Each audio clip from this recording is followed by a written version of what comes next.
ഇത് ഇന്നലത്തെ വീഡിയോ ആണ്. ഇന്നലെ എന്റെ ഡേറ്റ് ഓഫ് ബർത്ത് അല്ല, നാളെ വെച്ചുള്ള ബർത്ത്ഡേ ആയിരുന്നു. ഞാൻ അതൊക്കെ മറന്നു പോയിട്ടുണ്ടായിരുന്നു. അപ്പൊ ഇവര് എനിക്ക് അരുൺ സൺഡേ ആയതുകൊണ്ട് വീട്ടിലുണ്ടല്ലോ, അപ്പൊ അന്ന് കേക്ക് മുറിക്കാന്നും പറഞ്ഞ് ഇവർ എന്നെ വലിയ കാര്യത്തിൽ ലുലുമാളിലൊക്കെ കൊണ്ടുപോയതാണ്. ഞാൻ ഇതൊന്നും അറിയുന്നുണ്ടായിരുന്നില്ല. പക്ഷെ അവിടെ ചെന്നപ്പോൾ അവരുടെ എന്തുവാണ് പറയുന്നത്, അവരുടെ ആ ഒരു സർപ്രൈസ് ഒക്കെ പൊളിഞ്ഞു പോയി. എന്റെ മക്കൾസ് തന്നെയാണ് കാരണം.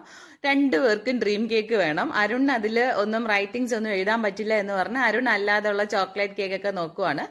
അവസാനം ഇവരുടെ അടികൂടലിൽ അത് സർപ്രൈസ് പൊളിഞ്ഞിട്ടുണ്ട്, ഞാൻ മനസ്സിലാക്കിയിട്ടുണ്ട്. അങ്ങനെ ഡ്രീം കേക്കിൽ തന്നെ ലാസ്റ്റിൽ എത്തിയിട്ടുണ്ട്. അവർ ഇവരുടെ ബഹളം കണ്ട് അതിൽ പേര് എഴുതി തരാമെന്ന് പറഞ്ഞിട്ടുണ്ട്. അങ്ങനെ നമ്മൾ അവിടെ തന്നെ മേളിൽ ഫുഡ് കോർട്ടിൽ പോയിരുന്ന് മുറിക്കുകയാണ്. എനിക്ക് ഈ ഡ്രീം കേക്ക് വലിയ ഇഷ്ടമല്ല കേട്ടോ, മത്തടിക്കുന്ന ഒരു ടേസ്റ്റ് ആണ്. എനിക്ക് അതുകൊണ്ട് അതിനോട് വലിയ കമ്പമില്ല. ലാസ്റ്റ് ഇവർ തന്നെ അടികൂടി എല്ലാം അവർ തന്നെ കഴിച്ചിട്ടുണ്ടായിരുന്നു. അത് കഴിഞ്ഞ് ഇവരെ കളരി ക്ലാസ്സിലാക്കിയിട്ട് ഞാൻ എൻ്റെ അടുത്ത് പറഞ്ഞു എനിക്കൊരു ചായ കുടിക്കാൻ പോകണമെന്ന്. അങ്ങനെ നമ്മൾ നടന്ന് അവിടെ അടുത്തൊരു ഷോപ്പിൽ പോയി ചായയൊക്കെ കുടിച്ചു.